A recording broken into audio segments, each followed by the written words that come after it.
the beginning of the 16th century, European explorers faced serious difficulties during their journeys to Asia, as they were forced to take a huge detour due to the American continent. Therefore, expeditions were launched going north along the coastline of Florida, as well as south, following the Brazilian shores to find a passage to India. Unfortunately, all of these expeditions failed. Little was known of the New World, that is, of America back then. A bold sailor from Portugal called Ferdinand Magellan, however, assured the King of Spain of the existence of a westward passage that goes beyond the American continent, and he also claimed to know its location. Although the Spanish court had reservations about Magellan's success, eventually he was able to begin his expedition around the world with 5 ships and 225 men on board on the 19th of September, 1519. Magellan had good reason to be confident. He had got hold of a secret map that described the passage by the, what we call today, Brazilian coasts to the unknown Southern Sea, which had only been seen by one single explorer.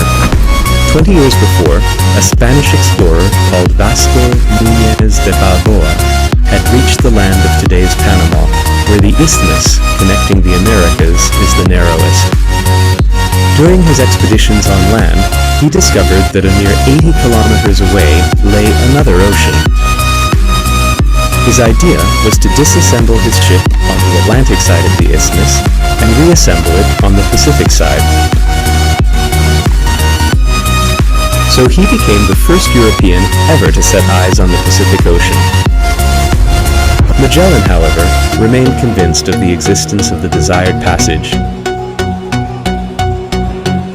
Upon arrival, they realized that the map was a fake, and the passage marked on it was only the wide mouth of a river. Today, we know it was the estuary of the river La Plata. Magellan knew that if he gave up and turned back, he would be sent to prison. So he continued his journey despite his mutinous crew.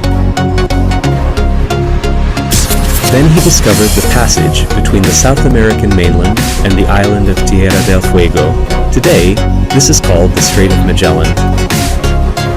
Having sailed through the stormy strait for 6 months, he reached calm waters, which he named the Peaceful Sea at the time. Having left the safety of the coast, he set out on a 100-day journey on the open water without sighting land once.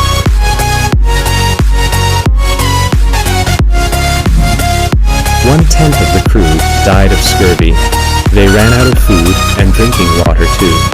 The survivors were forced to eat the leather straps of sails and the rats traveling on the ships as stowaways. They reached the Philippines at the last moment and managed to replenish their food and water stocks. Initially, the natives accepted the presence of white people peacefully. They admired their everyday metal objects and swapped them for practically the same weight in gold.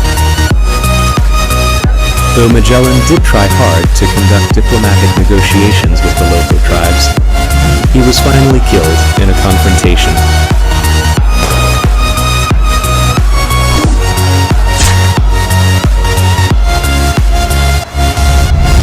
Many of his men were captured and left there. The remaining 31 survivors burned the ships that were left without a crew and set off for home to sail around Africa. The mainmast of the only remaining ship broke, and scurvy started to claim victims yet again. As the Portuguese had been hunting Magellan's fleet, trying to prevent the Spanish from being the first to circumnavigate the earth, they couldn't stop anywhere along the African coastline. They only had enough food left for 3 days when they finally reached the islands of Cape Verde that were under the Portuguese crown. They told the Portuguese that they had been sailing back from America and had experienced difficulties. They replenished their reserves, but when their identity was revealed as the crew from the last ship of Magellan's expedition, they had to set sail in a hurry. Half of the crew was left on the island, and only 18 men on board returned to Europe eventually. A cheering crowd welcomed the battered ship and its ragged crew when they returned to Spain on the 4th of September 1522.